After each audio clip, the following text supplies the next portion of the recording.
Merci, Monsieur le maire. J'interviendrai au nom de l'opposition municipale sur ce plan climat air-énergie territorial que nous attendions avec impatience, puisque vous aviez fait adopter le 17 décembre 2015 l'engagement de ce plan climat et qu'il a fallu donc 2 ans et demi pour qu'arrive enfin un plan d'action.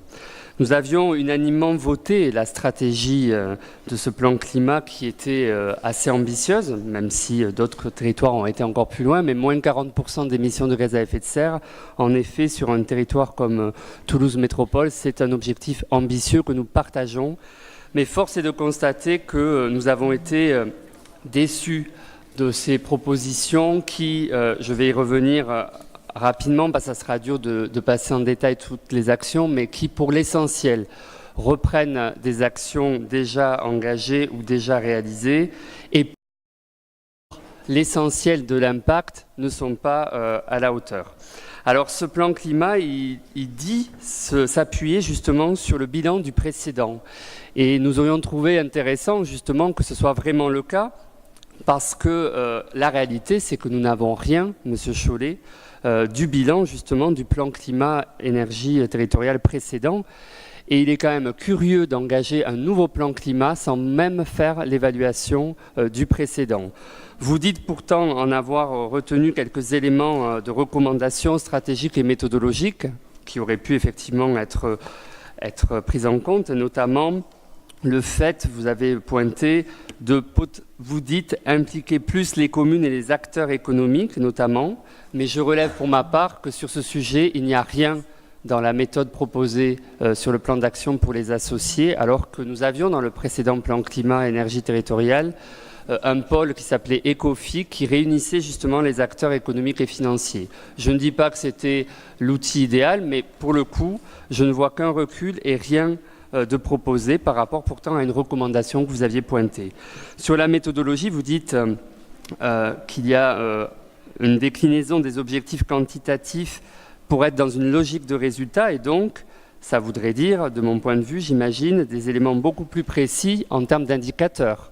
Or, là-dessus, je reviendrai, nous n'avons absolument rien dans les fiches actions à ce jour sur les indicateurs qui nous permettront d'évaluer les résultats de ce plan climat-air-énergie.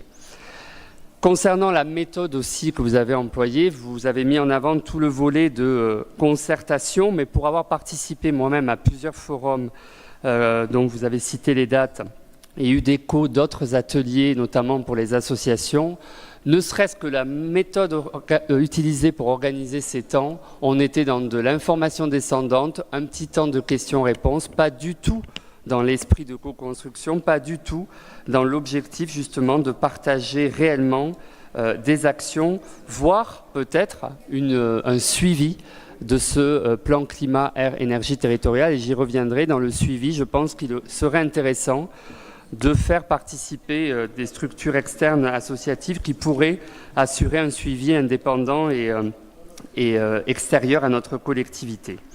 Pour revenir à partir du diagnostic et le mettre en regard du plan d'action, le diagnostic, vous l'avez dit, il est clair. Les transports qui représentent l'essentiel des émissions de gaz à effet de serre, 57%, donc les 2/3 à peu près, et 22% pour le résidentiel. Donc j'allais dire le plus important d'un plan climat, air, énergie territorial pour notre territoire, c'est le PDU et c'est le PLUIH. 2 outils sur lesquels vous avez déjà de toute façon pris des positionnements et fait des choix qui sont malheureusement, je vais y revenir, en contradiction totale avec ces objectifs du plan climat, air, énergie. Je vais évacuer la dimension air, même si elle est fondamentale, puisqu'après on va débattre du plan d'action de la qualité de l'air, mais si on revient justement sur ce plan d'action, concernant les transports, plan d'action. Donc je veux préciser ici aussi que nous n'avons qu'un tableau qui liste des actions. Vous ne nous avez même pas joint l'ensemble des fiches actions qui devraient comprendre précisément les objectifs, le mode opérationnel, les indicateurs, les moyens dédiés. Ils ne sont pas joints à la délibération, donc les élus votent un plan d'action sans avoir le détail. Pour ma part, j'ai la chance d'avoir quelques éléments qui nous ont été présentés côté Toulouse Métropole de projets de fiches actions, mais qui ne sont peut-être même pas finalisés.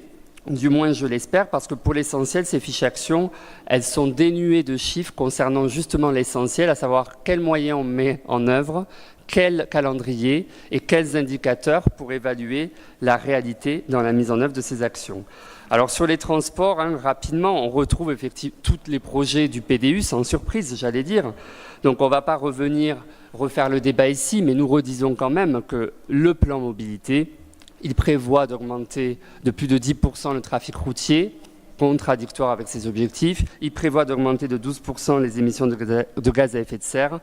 Vous avez essayé de faire des calculs savants, dont j'ai demandé d'ailleurs depuis plusieurs semaines la méthodologie d'explication, qui essaye de montrer que c'est moins pire, on est toujours dans le moins pire avec vous plutôt que le meilleur, sur le territoire de Toulouse Métropole par rapport à l'échelle du plan mobilité qui est effectivement plus large. Sauf qu'à mon avis, ça ne prend pas en compte que certes, peut-être sur le périmètre des habitants de Toulouse notamment et de la métropole, il peut y avoir des éléments plus positifs dans les résultats du plan mobilité, mais comme il n'y aura pas de solution pour les gens qui habitent à l'extérieur de cette zone, il y aura quand même beaucoup plus de déplacements qui impacteront notre territoire à travers le périphérique notamment. Donc nous n'avons pas d'éléments qui peuvent nous rassurer là-dessus et nous sommes convaincus, et vous ne le démontrez pas, que ce plan climat-air-énergie territorial ne pourra jamais être tenu à partir du moment où plus des 2/3 des émissions venant du transport, si le plan mobilité prévoit aussi une hausse des émissions de gaz à effet de serre, on n'atteindra jamais ces objectifs-là. Et quand on regarde quelques actions, pour n'en citer que quelques-unes, sur la requalification du centre-ville, quand on regarde la fiche action, que du coup j'ai pu avoir via Toulouse Métropole, encore une fois, puisque nous ne l'avons pas dans l'ordre du jour, on y retrouve des projets déjà réalisés qui n'ont pas du tout requalifié l'espace public, notamment au profit des modes doux. Quand vous avez embelli, on va dire, la rue Bayard, quel impact concret ça a sur les émissions de gaz à effet de serre à partir du moment où la circulation reste identique en termes de voitures? Donc, encore une fois, on est dans de la communication sur la réalité ensuite des actes, parce que ne nous cachons pas, le vrai sujet, c'est la question, pas de la liste des actions, c'est la question en matière de transport du courage politique, d'oser prendre parfois de l'espace qui est aujourd'hui au profit de la voiture pour les transports en commun avec des vraies lignes dédiées. C'est pour ça que des linéos, nous on trouve ça très bien, ça améliore les lignes actuelles, et d'ailleurs les linéos, c'est nous qui les avons lancés, vous l'avez dit. Je me souviens même que pendant la campagne municipale, j'étais le seul avec Pierre Cohen à en parler. Vous avez découvert ça après, tant mieux. Mais nous, c'était un élément supplémentaire de mode structurant qui permettent effectivement de réelles alternatives à des déplacements en voiture individuelle. Donc là-dessus, en réalité, tous vos projets ensuite qui sont censés requalifier l'espace public, ils ne se font jamais au détriment de la place de la voiture individuelle, et donc ils n'amélioreront pas les choses, ils ne permettront pas de développer notamment le vélo et la marche en centre-ville, alors même qu'on sait, il suffit de regarder en dehors même de la France. Bon, en France, les territoires qui bougent, ce sont ceux qui osent prendre de la place aussi à la voiture, qu'elles soient d'ailleurs des villes de droite ou de gauche, pour citer Bordeaux par exemple, un ami à vous, Monsieur Moudenc. Mais aussi à l'extérieur, les meilleurs exemples justement en matière d'amélioration des gaz à effet de serre et de la qualité de l'air, ce sont des villes qui ont osé proposer vraiment des plans urbains qui favorisent vraiment, véritablement, le vélo notamment et la marche à pied. Et on sait qu'on a une marge énorme de progression quand on sait que plus de la moitié des déplacements font moins de 5 km et donc pourraient être faits pour beaucoup de cas en vélo ou en marche à pied. Sur les autres sujets importants, le résidentiel également, on sait que la première axe d'action, c'est la sobriété. Et la sobriété, malheureusement, elle est grandement absente de ce plan climat-air-énergie. Elle est abordée à travers un petit peu l'administration exemplaire, mais là aussi, vous parlez de l'éclairage public, vous parlez des économies réalisées par les nouveaux outils, effectivement, de LED, etc. Mais vous oubliez de dire qu'on pourrait faire des économies bien plus grandes si on faisait comme toutes les villes aujourd'hui, de réduire l'éclairage public là où il n'est pas utile, et notamment la nuit dans bien des endroits. Vous avez fait le choix de développer l'éclairage public. C'est en contradiction avec cet objectif de sobriété énergétique sur lequel il y aurait des économies énormes en termes de consommation d'énergie. Donc ça reste un axe complètement oublié. L'axe de rénovation qui est très important, il est traité à travers différentes actions, mais là où c'est flou, c'est que justement, on ne sait pas quels sont les objectifs assignés dans les rénovations de l'habitat. Est-ce que c'est du bâtiment à basse consommation? Ça n'est jamais précisé. On dit qu'on va rénover sans se donner des objectifs de type de rénovation qui garantissent là encore la réalité et l'évaluation derrière de cette action pour juger vraiment de l'impact de ces actions. Et enfin, sur l'axe énergie renouvelable, en revanche, il y a des choses intéressantes et assez développées dans les actions, et nous le partageons, mais malheureusement, on a le sentiment que c'est l'axe principal sur lequel vous souhaitez agir, le développement des énergies renouvelables, alors que nous savons, dans le cadre de la transition énergétique, que le premier axe sur lequel on peut faire des gains énormes, c'est la sobriété et l'efficacité énergétique dans le cadre de la rénovation. Et un autre exemple que je voulais prendre qui nous paraît important, la question de l'alimentation. Effectivement, c'est un enjeu important et on regrette que ce plan d'action ne propose aucune action nouvelle, que ce soit au niveau métropolitain sur l'agriculture. Vous reprenez uniquement les projets qui étaient déjà engagés agricoles, à savoir Ken-Fons-Grive, la régie agricole de Toulouse. Il n'y a rien de nouveau de proposé, c'est la continuité. Et les projets ne sont que ceux qui étaient déjà engagés. Donc on ne va pas avoir une politique volontariste qui développe réellement une agriculture périurbaine et on ne peut que le regretter.